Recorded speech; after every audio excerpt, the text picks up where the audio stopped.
उत्तराखंड में कांग्रेस आत्ममंथन करने से क्यों डरती है?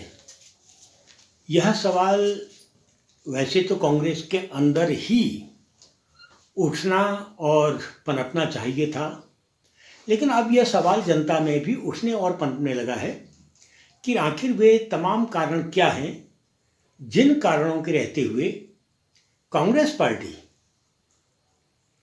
अपने विषय में समीक्षा नहीं करती, मंथन नहीं करती, अपना स्व आत्ममंथन भी करने से डर जाती है।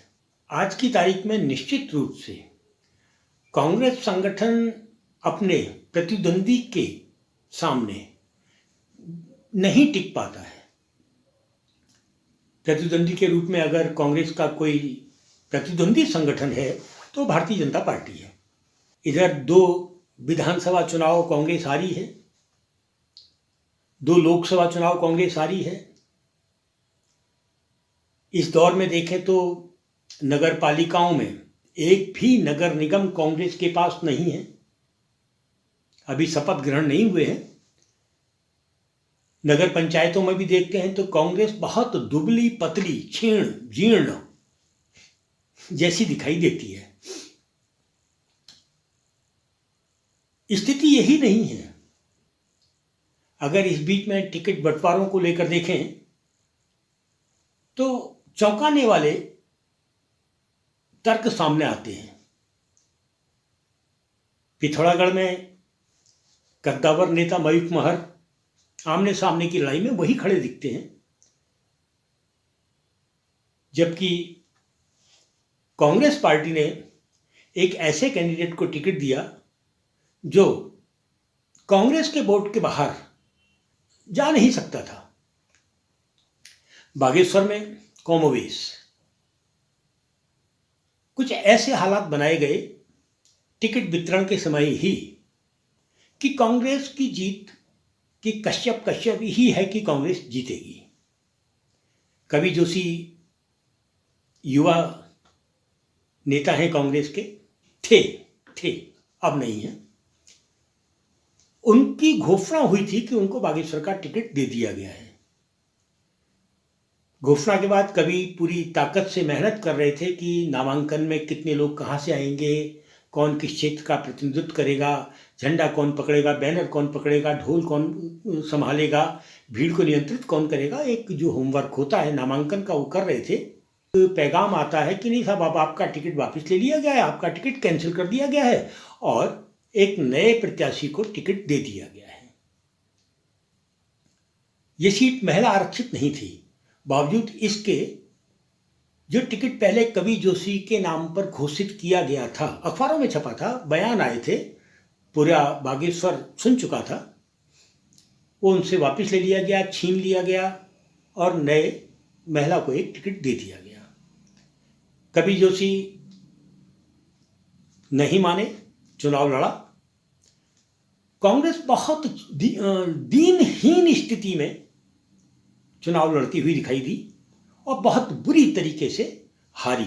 इतने बुरे तरीके से हारी कि वो राष्ट्रीय पार्टी होने के बाद भी तीसरे नंबर पर धकेल दी गई। कहते हैं आमने सामने का संघर्ष वो कवि जोशी ही करते रहे भारतीय जनता पार्टी के साथ। ये स्थिति यहीं तक सीमित नहीं है।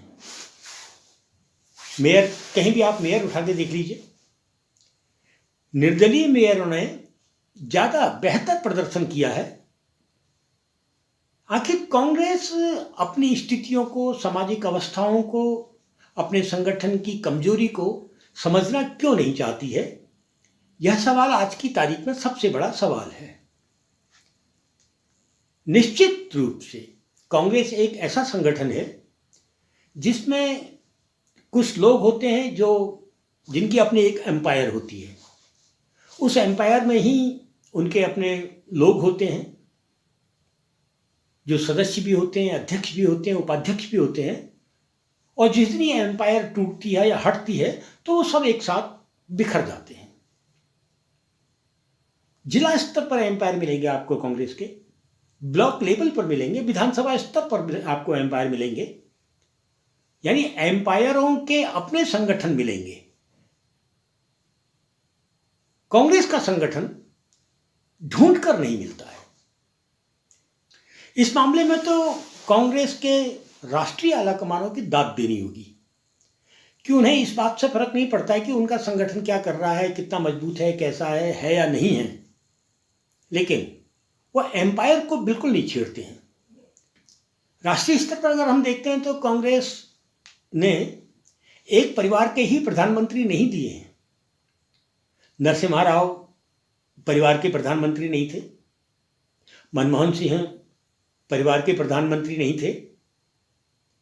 अगर इस बार कांग्रेस सत्ता में आती तो किसी अर्थशास्त्री को ही शायद हम प्रधानमंत्री के रूप में देखते। ऐसे संकेत भी कांग्रेस के अंदर से मिले थे। कांग्रेस जब जिलों में आती है, प्रदेशों में आती है, तो छत्रप प्रधान क्यों हो जाती है, ये मंथन आज तक कांग्रेस की ओर से नहीं किया गया और यही सवाल आज जनता में है। अभी बागेश्वर विधानसभा में इधर 15 साल से इनके पास विधायक नहीं है। रामप्रसाद टमटा विधायक हुआ करते थे कांग्रेस के, और पूरा शहर जानता है कि रामप्रसाद टमटा को हराने में भाजपा की इतनी भूमिका नहीं थी जितनी भूमिका स्वयं अंदर से कांग्रेस निभा रही थी। क्योंकि रामप्रसाद टमटा के साथ जो एक संवाद जुड़ा था वो ये था कि वो एनडी तिवारी के अधिक नजदीक है। कपकोट में जब से राज्य बना है उसमें 5 साल को अगर हटा दें तो एक छत्रता भारतीय जनता पार्टी की रही है। कपकोट में 5 साल कांग्रेस रही। जब तक विजय बहुगुणा की सरकार रही तो खूब विकास के काम भी आए, और विजय बहुगुणा की सरकार के जाने के साथ ही फिर योजनाएं एकदम बंद हो गई। 5 साल के बाद कांग्रेस हारी तो तब से लगातार हारती चली जा रही है, और कांग्रेस ने कभी भी इस हार की समीक्षा नहीं की। बागेश्वर में 15 साल से लगातार कांग्रेस हार रही है विधानसभा चुनाव, कांग्रेस ने कभी इस हार की समीक्षा नहीं की। स्वयं हरीश रावत जो कदकाठी से बड़े नेता कांग्रेस के माने जाते हैं, वो विधानसभा के 2 चुनाव लगातार, एक बार 2 सीटों पर चुनाव लड़े थे और बुरी तरीके से हारे थे, और दूसरी बार एक ही स्थान से लड़े थे और बहुत बुरी तरीके से हारे, लेकिन उस हार की समीक्षा नहीं हुई।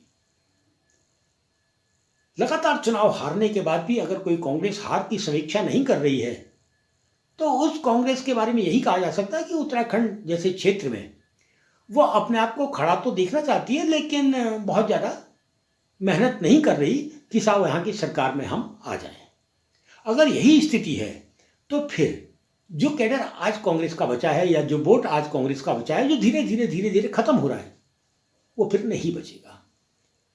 इधर भारतीय जनता पार्टी हर तीसरे, चौथे, 5वें महीने में अपना सदस्यता अभियान बढ़ाती है, और कांग्रेस कब का सदस्यता अभियान कभी चलता भी है या नहीं, इस पर भी मंथन कांग्रेस ने कभी नहीं किया।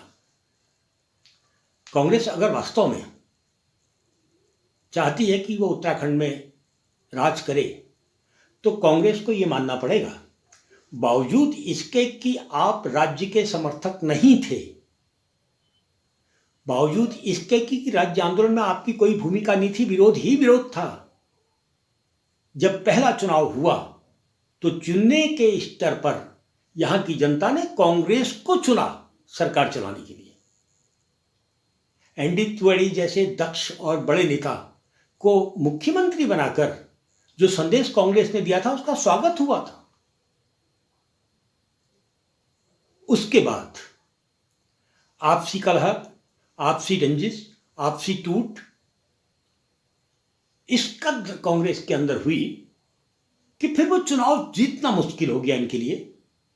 एनडी तिवारी की 5 साल सरकार रहने के बाद एनडी तिवारी, जिनके बारे में कहा जाता था कि वो विकास, असल विकास पुरुष पहाड़ के वही साबित हुए, वो हार गए।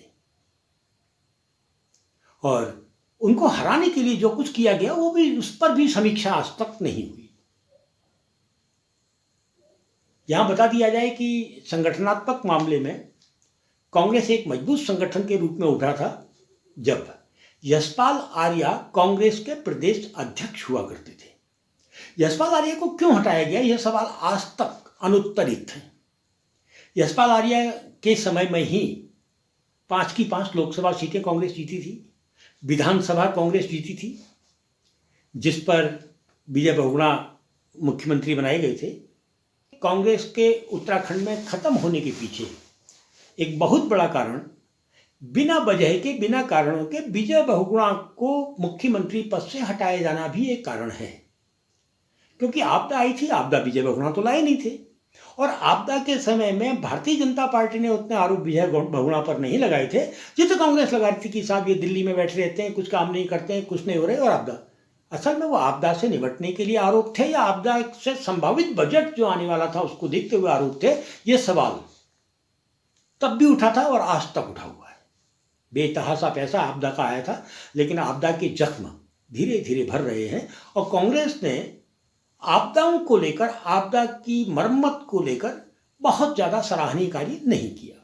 लेकिन आपदा के नाम पर विजय बहुगुणा को जरूर मुख्यमंत्री पद से हटाया गया, और ये सवाल जनता में उठा था कि ये कांग्रेस कर क्या रही है, और उसका परिणाम उसके बाद आज तक कांग्रेस दोबारा उत्तराखंड की सत्ता में नहीं आई है।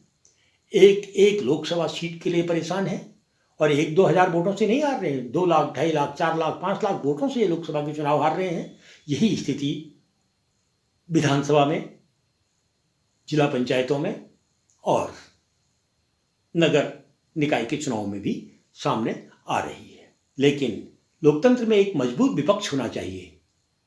ये दिक्कत यह है कि उत्तराखंड में विपक्ष है ही नहीं, वरना SSSC घोटाले को लेकर जब सवाल उठे तो कांग्रेस आंदोलन के साथ खड़ी होने की जगह स्वयं सरकार के पक्ष में खड़ी होती दिखाई दी थी। UCC लागू हो गया, कांग्रेस की ओर से कोई बयान अभी तक नहीं आया। कानून है, कांग्रेस ने जिस तरीके से UCC को स्वीकार किया है, उसके बाद तो यही सवाल सामने आता है कि यदि भारतीय जनता पार्टी बिल्कुल ठीक ठाक काम कर रही है और कांग्रेस विपक्ष के रूप में उनका कोई विरोध नहीं कर रही है, का मतलब कि भाजपा को सरकार में रहने दिया जाए, फिर कांग्रेस की जरूरत क्या है। खैर दगड़ियों, चिंता है, इसलिए वीडियो आप सबके सामने परोस रहा हूं कि विपक्ष विहीन सत्ता बहुत खतरनाक होती है।